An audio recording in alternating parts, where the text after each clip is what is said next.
Muraho neza abakunzi bacu ba YouTube, murakaza neza kuri Habo Rwanda TV. Muri iki kiganiro turaganira ku kintu abantu benshi bakoresha cyangwa bibazaho, imiti gakondo. Ese imiti gakondo yose irizewe?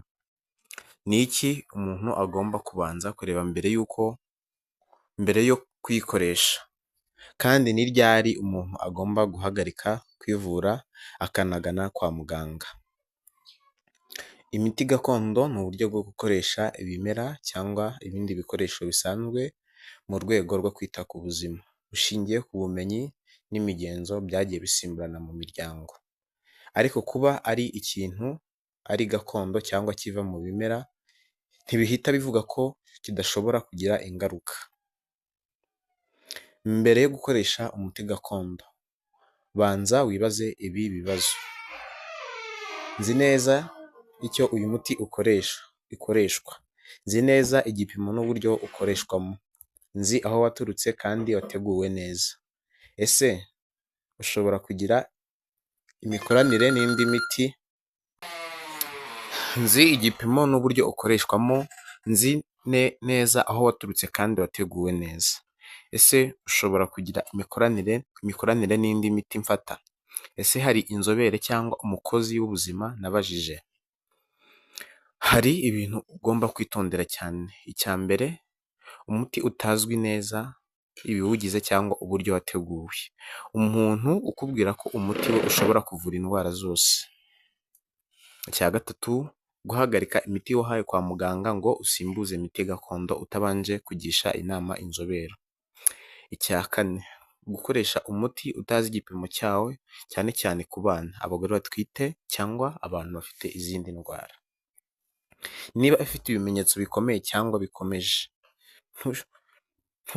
ntukishingikirize ku miti ya gakondo gusa, nko kugira ububabare bukomeye, kuva amaraso, guhumeka nabi, guta ubwenge, umuriro ukabije cyangwa ikindi kimenyetso kidasanzwe.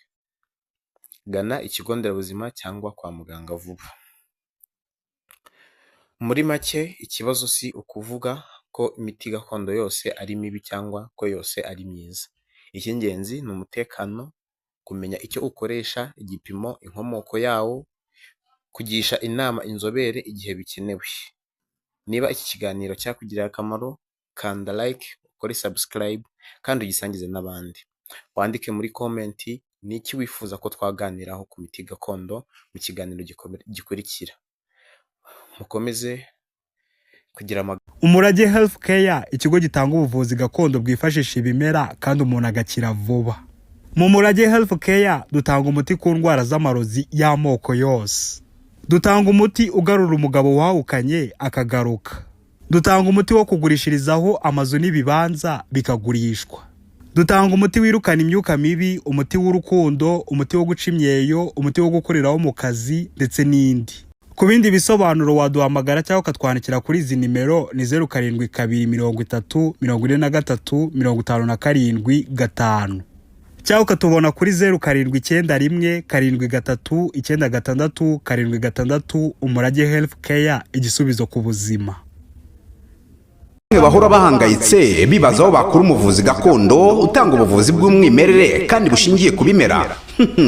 Wihangayika, igisubizo cyabonetse. Habonetse umuvuzi gakondo utanga inama n'ubuvuzi ku ngo zabaswe n'amakimbirane, kubabaswe n'ibiyobyabwenge namwe abakoraho rikaka mugatandukana n'ibyo binyago, kubivuza indwara nk'umwijima, amibe, rubagimpande, twabazaniye umuti wizewe kandi ukomoka ku bimera. Akarusho kandi, kubivuza indwara nk'amarozi, itegano, ibigaburano, nyabingi, ibihuhirano, namwe mwashyizwe igorora. Muganga gakondo yifashisha imbaraga z'ibimera. Dukorera mu Rwanda no hanze y'u Rwanda. Kuba ari imahanga namwe mwihangayika, kuko dukorana na DHR tukabagezaho imiti yacu kandi mu gihe gito cyane. Ku bindi bisobanuro bariza kuri nimero ya telefone ikurikira: 0 banzurori urebe ko wanditse nimero neza, takumagara yawe hakiri kare atatagutenguha di.